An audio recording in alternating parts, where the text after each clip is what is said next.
Now, you're known for being funny on screen, and you are Really? very funny on screen. What's the real Jim Carrey like, though? Do you have a serious side, too? Jim Carrey. Jim Carrey! Jim Carrey. One of the most popular actors in the entire universe. Please welcome Jim Carrey!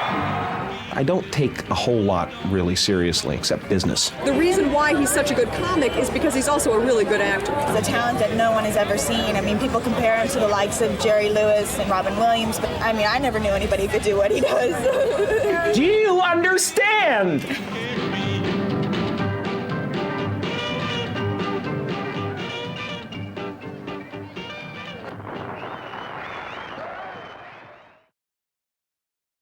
A lot of people that are very successful and in the movie business and stuff, they'll say that when they were kids, at one point they knew they were going to be famous.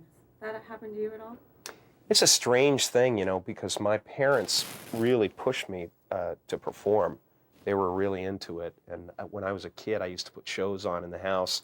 Used to do all these wacky things, you know, for all the neighbors. And they'd go up there and throw yourself down the stairs. Come on, son.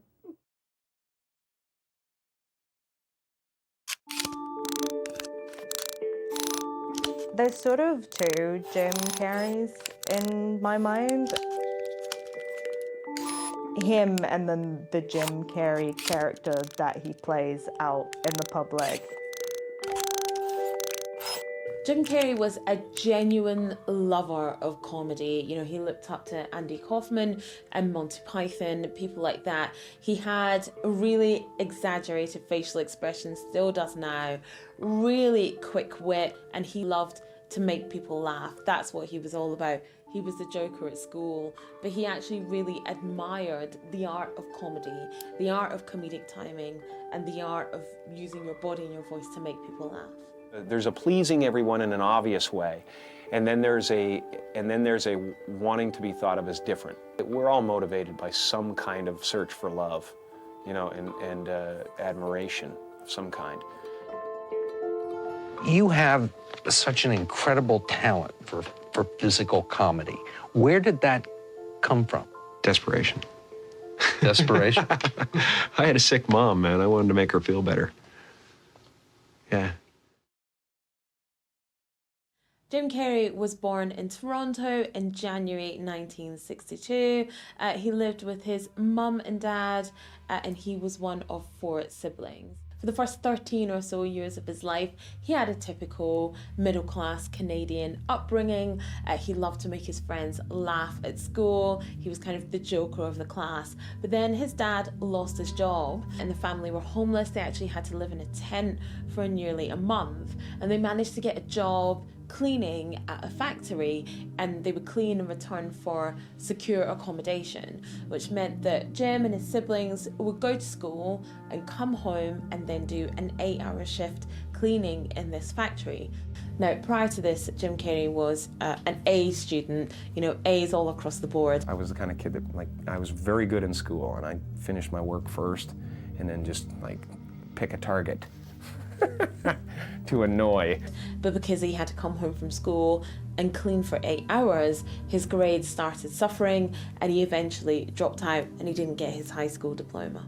You know, I had this really cool teacher in the 7th grade that finally, Mrs. Dervatis, who finally kind of harnessed it. She said, you know, I'll give you 15 minutes at the end of the class if you just, you know, cool it during the day. And so, you know, when I got spare time, I'd sit there and, you know, figure out who I'm going to imitate or who, you know, what I'm going to do at the end of class. So it was difficult, and I think the thing that he really learned from that experience is that his dad wanted to be an entertainer and didn't get to do that, also didn't get to do the thing that he didn't really want to do in the first place. And it taught him, hey, you know, if you're going to fail, you might as well fail at doing the thing you love.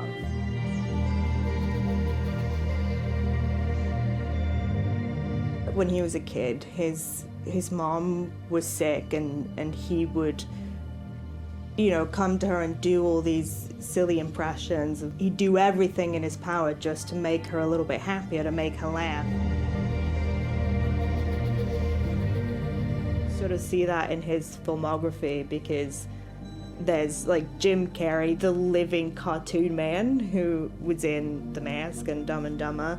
And then there's this other version of him that comes out later in Eternal Sunshine of the Spotless Mind or Man on the Moon.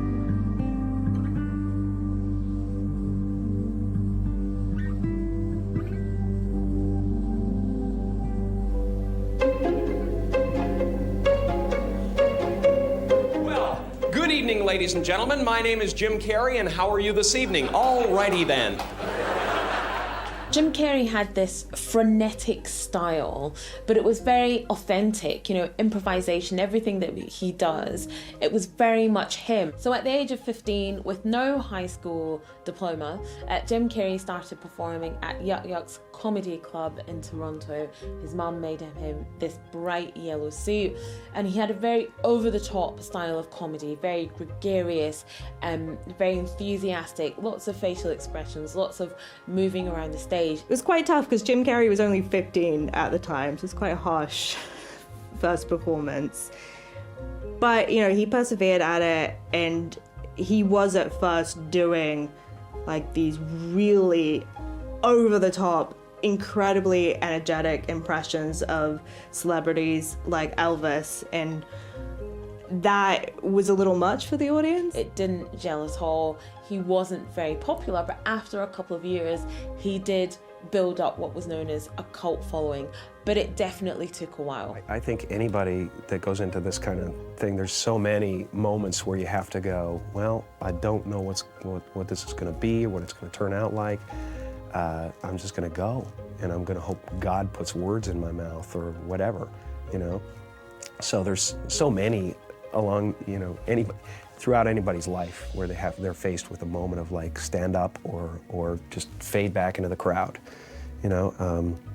So constantly, I mean, you know, every time you get up in front of an audience, it takes a lot of courage. I think over time, he readjusted his act. He sort of found this place where it's more of an outsized version of himself, and then suddenly that started clicking. It was very authentic, you know, improvisation, everything that he does. It was very much him, you know, along with this yellow suit. And he just managed to win audiences over with his personality, with the fact that he kept getting up on stage week after week, even when he wasn't popular. It's the fact that his frenetic style was so authentically him that people started to warm up to his style of comedy.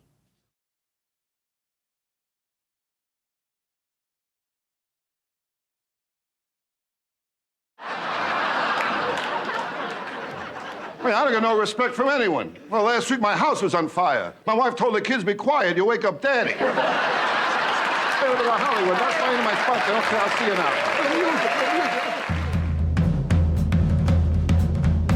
So in 1982, Jim Carrey caught the eye of comedy legend Rodney Dangerfield, and he booked him to open up for his North American tour.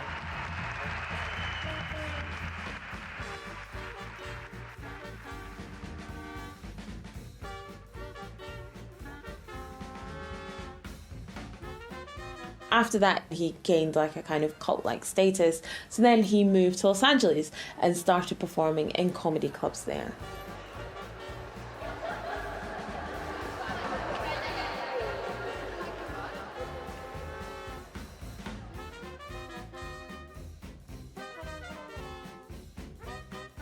In 1975, after performing at the Comedy Store in LA for some time, Jim Carrey auditioned for Saturday Night Live. My name is Jim Carrey, and this is my Saturday Night Live audition. Forget that crap. Get on with the stuff that got you expelled. That's when I had to bring out the big guns. I mean, every comedian's dream then and now, I think, is to be on Saturday Night Live.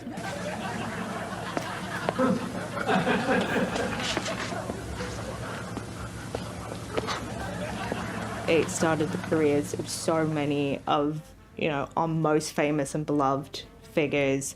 You from Chevy Chase to Julia Louis-Dreyfus, Eddie Murphy. There was no question about it. Jim Carrey was going to audition for Saturday Night Live. You can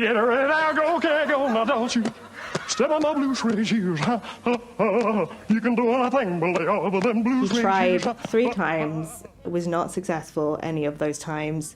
I think probably because he was such a force of energy that it never quite worked for what Saturday Night Live is. And you can't really like throw a human firecracker into that. Throughout the 80s, he continued auditioning for Saturday Night Live, but didn't get on the show. But he did get on a show called In Living Color. He met Damon Wayans, who had this vision that he wanted to make his own version of Saturday Night Live that was a lot more diverse. It was a really insane show.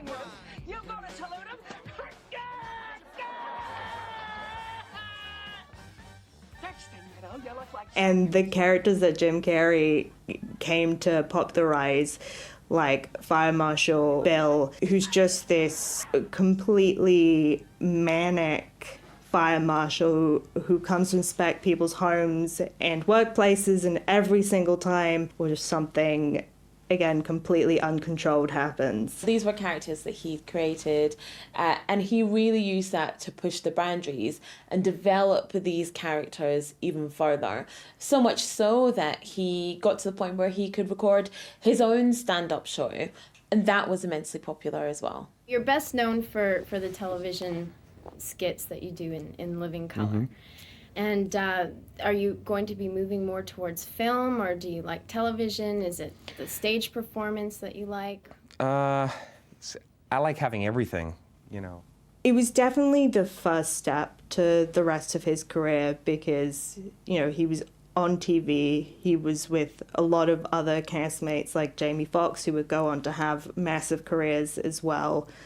And it got him, you know, noticed in the way that would eventually lead to that 1994 string of Ace Ventura, Dumb and Dumber, and The Mask, the year that turned him into a movie star.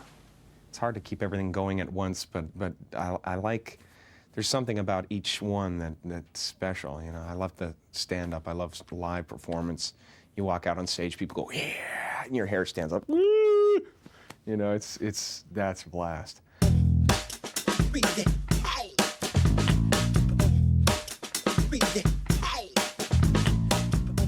Both of the Wayans brothers had left In Living Color, and Jim Carrey was committed to his contract and he wanted to be there and to see it through. But secretly, kind of after work on the side, he was rewriting a script for Ace Ventura. Spent a lot of late nights after filming In Living Color and rewriting, and by the time I was finished it was like, it was my fantasy. It was everything I wanted to do. And that remastered script would become like the movie for him.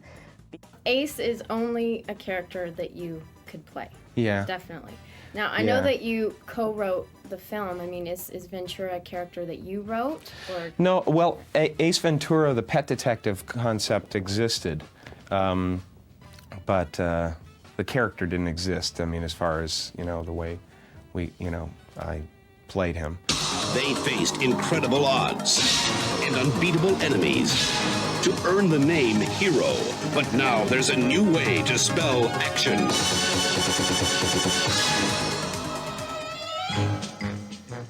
It was such a showcase for this human Tex Avery cartoon. When I sat down with Tom at the beginning of the film, Tom Shadyac, he said, you know, nobody's ever really given you something and said, you know, be what you are on stage, you know. Pet detective! Actually, he's the only one there is. You really love animals, don't you? If it gets cold enough. You know, I sat back and I said, okay, Tom, but, you know, it's gonna get crazy. You know, it's gonna get really nuts. In 1994, we'd had Wayne's World, and there was this sort of blossoming, I guess, mainstream revolution of comedy becoming a really profitable thing. We literally would call each other every night after filming and go, what are we doing? This is insane. You know, but we just took the chance. We went over the top and just never looked back. You know, the studio didn't have a huge amount of confidence in it, but it blew up. It made $150 million, and suddenly Jim Carrey was a bankable star. I remember sitting in a theater in Westwood during the premiere, and when the lights went off and the people applauded, and it was an energy that you didn't normally see at a premiere. His new film entitled The Mask will probably make enough money to shut Hollywood down forever. From that, he goes on to do The Mask, which was even more of a platform for the plasticity of Jim Carrey. When Chuck said, explained the plot to me, I went, this is Jekyll and Hyde, man. I've always wanted to do something like that. In Living Color, let me show a lot of myself, a lot of different things, and it gave me excellent training for kind of thinking on my feet. You cannot think of that film and think of anybody else trying to play that role. It just would not work. And then when he said, we want to turn you into a Tex Avery cartoon, I said, welcome to my nightmare. Whoa. From that to Dumb and Dumber. Hello.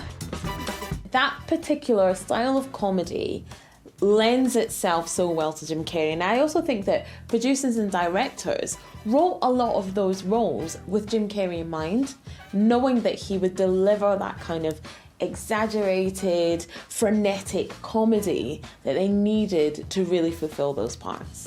1994 was certainly the year of Jim Carrey. Your career has changed so much in the past year. I mean, a year ago you were doing very well, but now you are a comedy phenomena in movies. How has I love that word, phenomena. How has that Phenomena. How has that Phenomena. changed your life? Just say it again. No. Phenomena. No, you're doing it so well. I don't want to try. It's so fun to just go out with it, though. Just like not just phenomenon, which is how everybody says it, but phenomena. Phenomena. So how has this whole phenomena thing changed your life? There's a very famous story that Jim Carrey always tells, and I think he uses it as kind of like his origin story, is that when he was an up-and-comer, he wrote himself a check for $10 million for services rendered for acting, knowing kind of full well in his heart and in his head that he was going to be able to cash it one day. And by the end of those 3 movies, he was able to command a $20 million paycheck for The Cable Guy, which at that time, that was the amount of money that you'd be giving to like Arnold Schwarzenegger or Tom Hanks. Jim Carrey becomes Hollywood's first $20 million man. We have been going from one movie set to the next. It was such a huge moment for comedy, like the legitimization of comedy, of going, yeah, no, Jim Carrey is on the same level as all these A-list movie stars. A hugely, hugely successful year for him and hugely successful at the box office. And I'm guessing you did feel more pressure because of the huge success that you had every time out now, and here you're doing a sequel. No, I know I'm in a tank someday soon.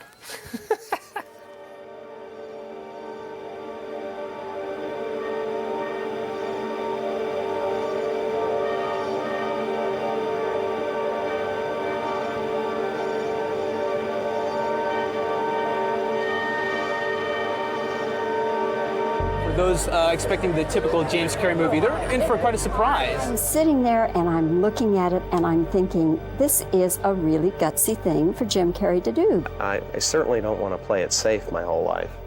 Audiences, I guess, had become used to like a very specific version of Jim Carrey. Now I understand that you're going to be moving to some sort of darker terrain. This is the rumor, the word. It's comedy. I just, bottom line is it's comedy, but I think we're going to have a little bit of a thriller edge to it. We have a different direction for Jim Carrey. It wasn't that gregarious, loud, slapstick kind of comedy. It was more low-key. Cable Guy is a guy who was raised by television, and because, he was just sat in front of the TV all his life. He had no friends.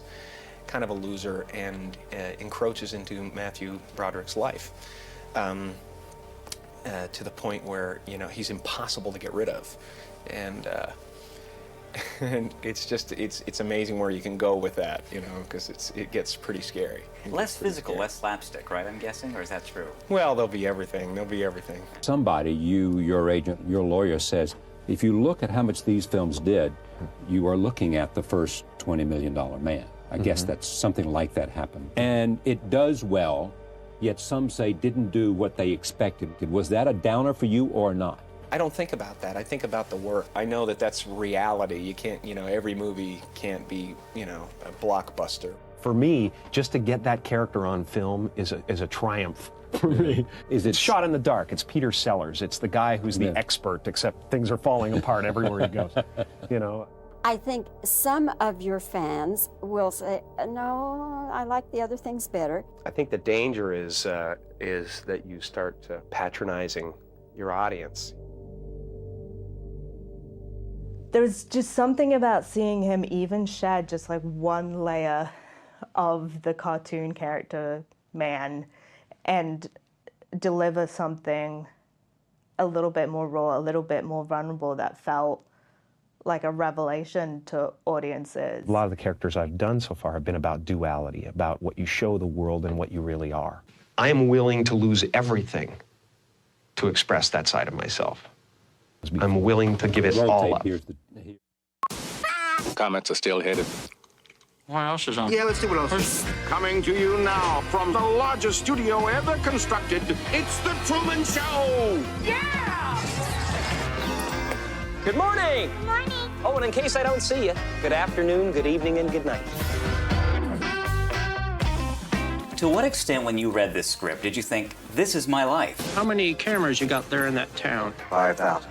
There are things that were easy to connect with. Peter Weir, when he got to know who I was and that I was going through the fame thing at the same time, to play the most famous person on the planet. I think I'm mixed up in something. I had all the feelings of paranoia and everything that go with it. It's something big. There were so many parallels.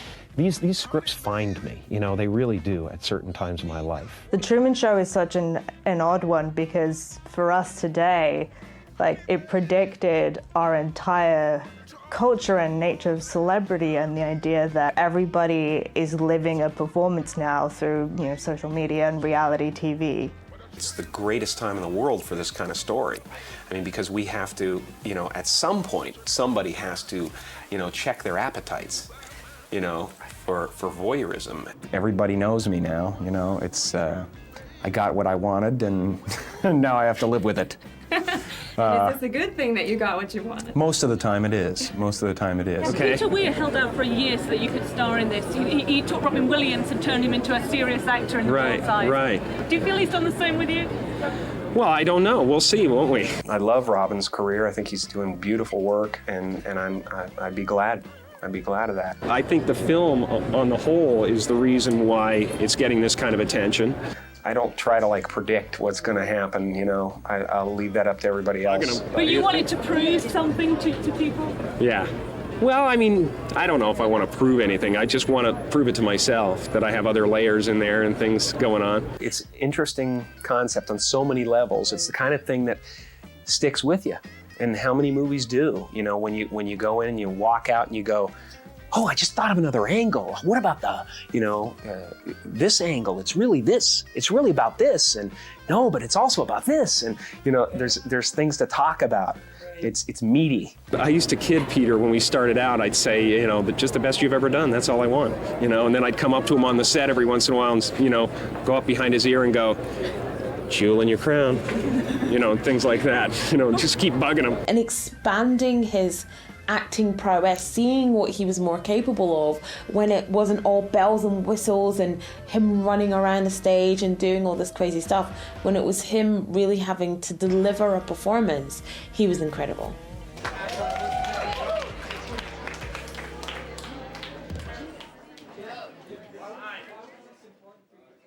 Jim Carrey picked up 2 Golden Globes over the course of his career. When I saw the film, I was amazed at the script, the originality.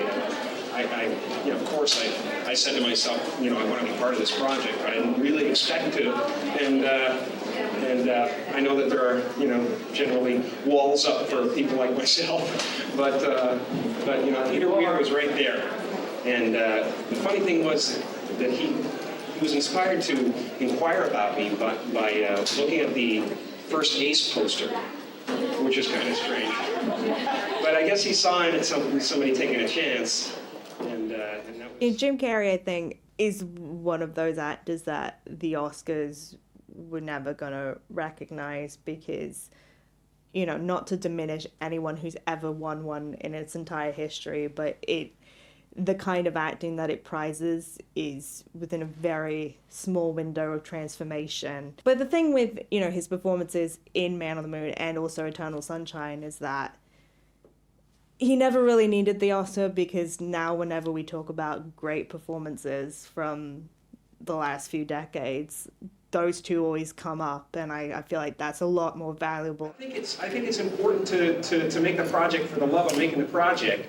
Whatever happens, however much money you get, or you know, whatever it turns out like, it's about having fun in the moment, enjoying the process, and that's what I really do. I really do enjoy the process. I have the best time ever when I'm working. I'm a little psychotic when I'm not working. I'm a problem. Kick off of the blockbuster Truman Show. Anything else you're looking forward to checking out coming up? Well, I'm doing The Incredible Mr. Limpet. And that'll be a family thing, and that's going to be a cool process because it's photo real this time. And I'm also doing the Andy Kaufman story, which is going to be exciting. Milos Forman's directing. You are continuing to mess with reality with Andy Kaufman coming up. Andy Kaufman. He's not a Kaufman, is he? He's However you want. Tell me a little about stepping into that mindset, or is it too early? I really kind of worked in another way this time. It was a real person with a real history, with real facts and things that I could go on, rather than a blank canvas and trying to like splash some paint on it and see what I could come up with. Well, hello there. Do you like my orchestra? They're made out of wood, but I think they're just as real as you or me.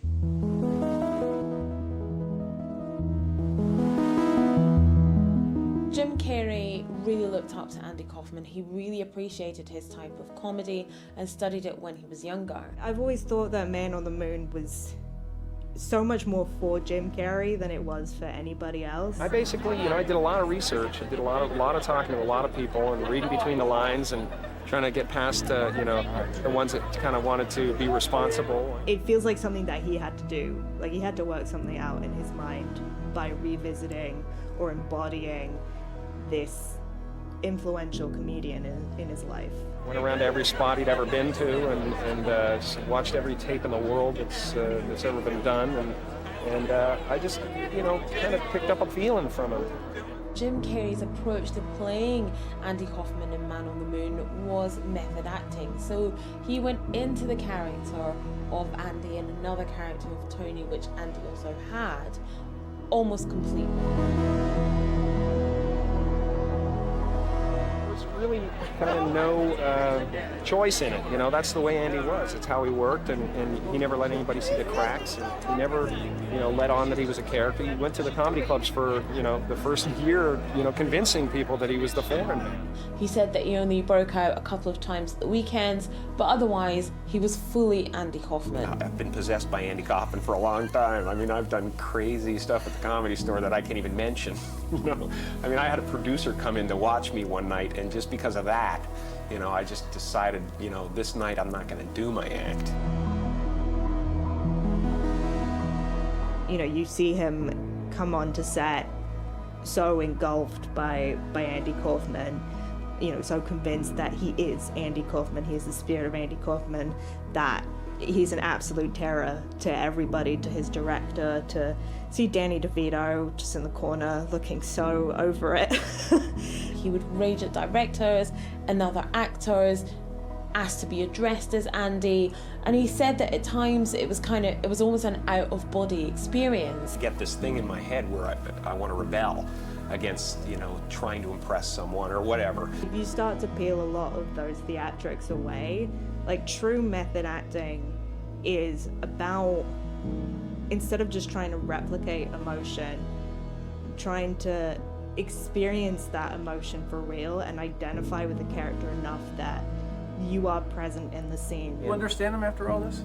I understand him a bit, I think. Yeah. I think I understand him pretty good. And basically he was a person who wasn't accepted. He was alienated from the get-go. Wasn't exactly what Daddy expected, and wasn't part of the club. And that's the main thing about Andy. He wasn't part of the club. He was different.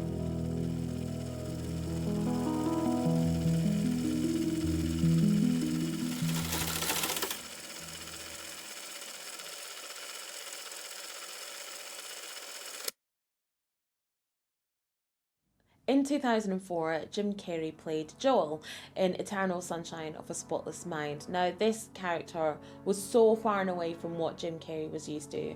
He was reserved, he was melancholic, he was depressed, he was repressed, completely different from frenetic, running around, you know, The Mask or anything else that he had played before. And, you know, I think a lot of producers, directors feel that it's easy to be a comedian, it's easy to play comedy, but it's more difficult to scale that back and be this kind of melancholic, sad kind of figure. The way that Michel Gondry approached Jim Carrey's performance in Eternal Sunshine is so interesting, because I think he was very conscious that, you know, Jim Carrey had almost been psychologically trained to be this comedian, entertainer character.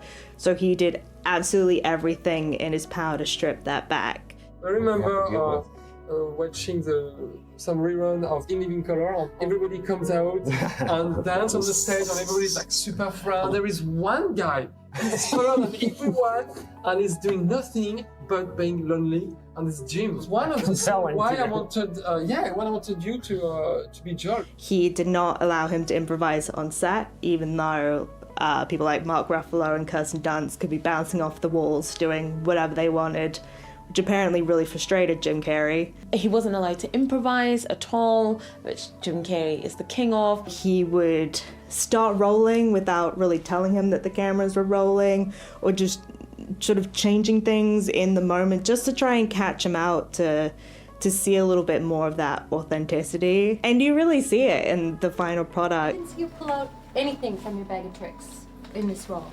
Oh, no? No. It's a new bag. It's a new bag. It's a different bag. A brand new bag. It was great. An Oscar bag. Well, it was a little bit of an interior on this one. It was different. You know, a lot of the movies you're, you know, kind of throwing yourself at the audience. At least I am in my work. I'm throwing myself at them and like kind of just, you know, throwing lightning bolts at them. And in this one, I'm sitting back and letting them come in. You know, so it's just kind of different. And the supporting cast and everything is so amazing. You just feel like you're part of something really special. You know, it's really nice. Definitely a real different turn for him, exercising different skills and definitely stretching his expansion as an actor. I love Eternal Sunshine of the Spotless Mind. I think it's one of the best movies we have about heartbreak, and the way that we remember past love and the way that our memories are so like untrustworthy in that sense, and that I think everybody has to come to this place of peace with themselves and with their own past histories, and to realize that heartbreak can actually be kind of weirdly fulfilling in a way. And then it's so beautifully communicated in that movie. And I think Jim Carrey's performance as well. I like that he didn't try to make his character the protagonist in the sense of being the hero and being pure and romantic. Like, he's quite selfish in a lot of ways that aren't even necessarily in the script. There is a sense of narcissism there. There is this subversion of the like nice guy stereotype, which is definitely what that movie needed to work. I've always believed very strongly that it's much easier to do drama than it is to do comedy, and that any actor who's really good at being funny is just automatically assigned that they'll be good at drama, because, you know, the idea with humor, it's such a massive risk to take. I think it's easier to make somebody cry than it is to make them laugh. And I think if you live in that space, if you live in that constant risk-taking, that constant, like, trying to form connections with people living on the other side of the screen, like, it's a Herculean thing to achieve. And so I've always felt like, you know, for Jim Carrey doing Eternal Sunshine, for Adam Sandler doing Punch Drunk Love, it's probably a walk in the park to them compared to just trying to get people to laugh. Every dramatic actor I know says, listen, comedy is harder, and yet there's a special prize you tonight being honored for something that is beyond pure comedy. Which is harder, and what's the honored beyond being I think there's no real way to compare the two. I mean, it's all storytelling, and you do whatever you have to do to tell the story. You know, you take as much license as you can within it. But I think the hard thing about the dramatic acting is that you lay yourself kind of bare, whereas with comedy you come out with a kind of an effective personality or something like that. You create something that's going to intellectually win, you know. And when you do a drama, you're kind of leaving yourself naked, and your essence is out there for everyone in the world to reject or accept. He's talked a lot about, I think, not being particularly comfortable, you know, with Hollywood, with the sort of franchise corporate side of it. And so I think a lot of his career has been both an internal and external rebellion. Like, I think he's just constantly trying to find something that speaks to him more authentically and more purely, which is why I thought Kidding, the TV series that he did, was really interesting, because in it he plays a sort of Mr. Rogers type TV presenter who's dealing with grief, and that show is so much about those two sides, like the happy public entertainer and the guy crumbling inside behind it. I felt like there was something therapeutic about that show for him. Jim Carrey has very much diversified what he's done over the last 20 years, going into filmmaking and playing more kind of grown-up roles, I guess, because he realises that slapstick only has a certain life cycle and it's not going to last forever. You know, he has voiced some Sonic the Hedgehog movies and made some more serious grown-up films, but he realises the need to diversify, and he realises that The Mask in 1994 isn't necessarily going to work in 2004 and isn't going to translate the whole time. So he sees the need to do more grown-up roles. He sees the need to diversify because he knows that kind of slapstick, that comedy, that running around, that frenetic ability only has a certain life cycle. So when he was doing press for the second Sonic the Hedgehog movie, he sort of unofficially, semi-casually announced his retirement, but I think it came more out of this idea that he just was no longer creatively satisfied with acting and with all the machine of Hollywood. In the past few years, he's been doing a lot of painting. He published a children's book. It seems like he's just trying to find whatever kind of creative avenue feels right for him in the moment. And so I don't know if he's going to do any more movies. He said that, you know, if the right script comes along, you know, he's not saying no officially. I don't have a tremendous amount that hasn't already happened. I can look at my life and I'm literally from the neck down. I'm black and blue from pinch me moments. You know, I mean, it's just incredible, this life I'm having. So I feel so gratified. I'm just happy when I'm able to play something or do something that is a new swing for me, and at the same time, the possibility of creating another character that kids dress up on us on Halloween or something like that. When I was kind of dreaming up everything I wanted in the world, was that I would wish for the type of work that reintroduces itself to people, you know, generation after generation. And I got that in spades. I just really lucked out, and I feel super gratified about it. I have people from a 10-year-old or an 8-year-old to come up to me and say, like, you know, their parent says, you know who that is? That's the Grinch, you know? And they go, the Grinch? Like, that doesn't look like the Grinch. And then I go, I must find a way to stop Christmas from coming, you know? And they just freak out, you know? And so I get the 10-year-old now, and also the 40-year-old who comes up to me, who's a filmmaker, and goes, I grew up with you, man. But it's sort of interesting for him to somewhat end his career on the Sonic the Hedgehog movies, playing this Dr. Robotnik character who is really such a throwback to the 1994 Jim Carrey. Like, it's sort of just a reduction of all of those performers put into this one, like, in this sort of kids film, that's based on a video game character that I think may not be remembered that far into the future. But there is something really kind of strange and fascinating about it, about him saying like goodbye to his old self in a way almost.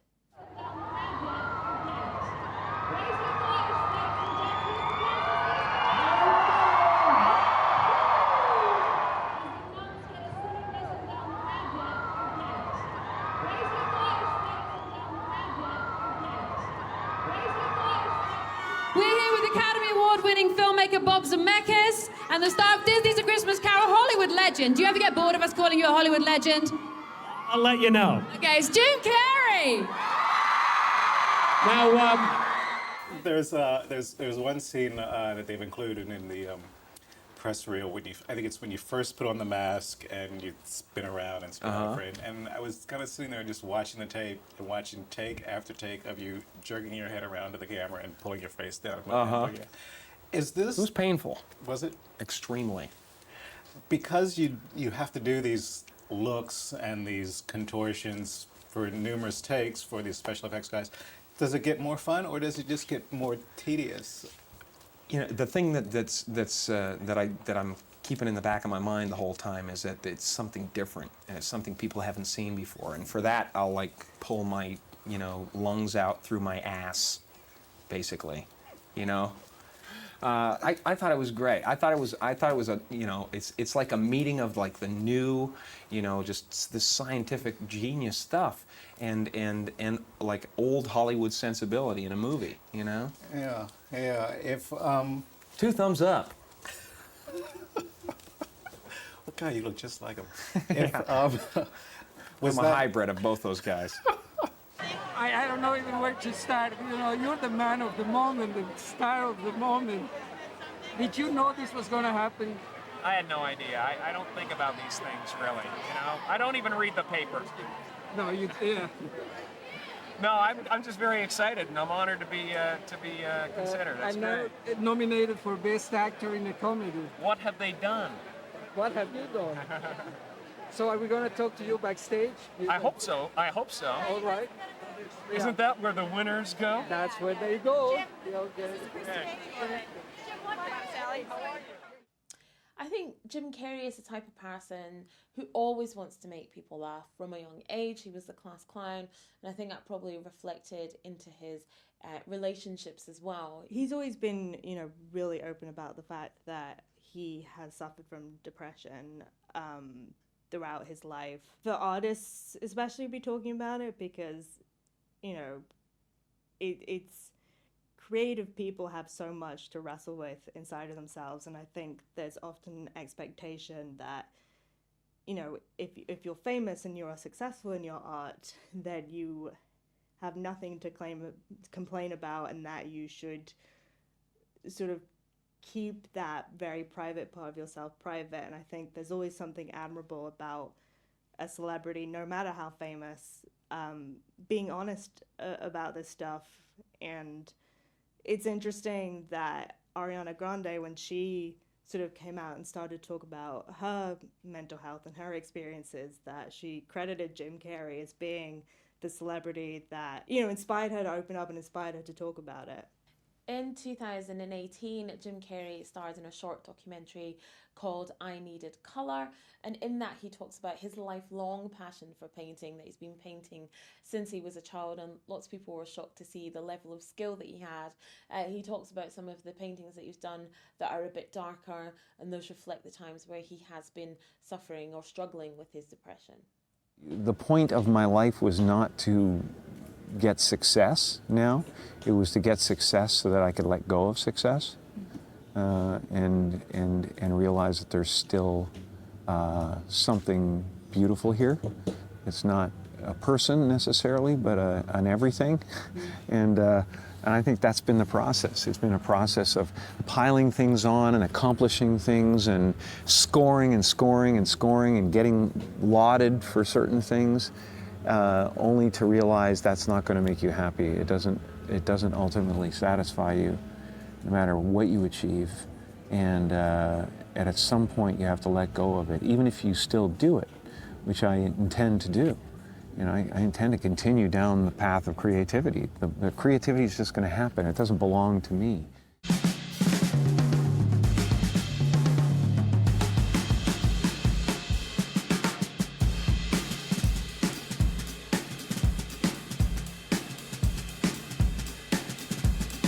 I never feel any pressure to be funny.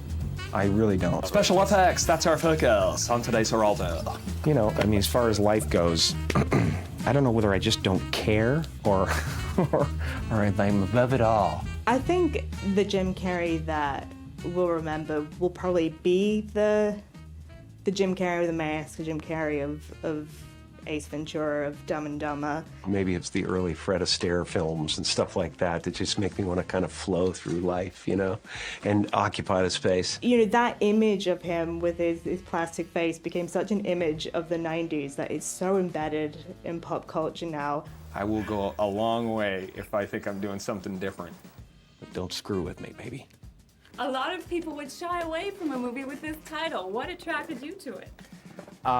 Cash. Big wads of cash. Payola. Moolah. He's like a goofball. He's like, does all the fun stuff that you don't get to do in life because you're too old, but he still does it. I know, I try to act goofy like that, but I can't do it to those extremes. I think people will remember about Jim Carrey how funny he is, but also how much energy he puts into his characters and how much that spills over on screen. You know, you think of Jim Carrey just being all over the place. He's just such a ball of energy, so much colour to him, so much vibrancy to him, and I think that's what people will really remember about Jim Carrey.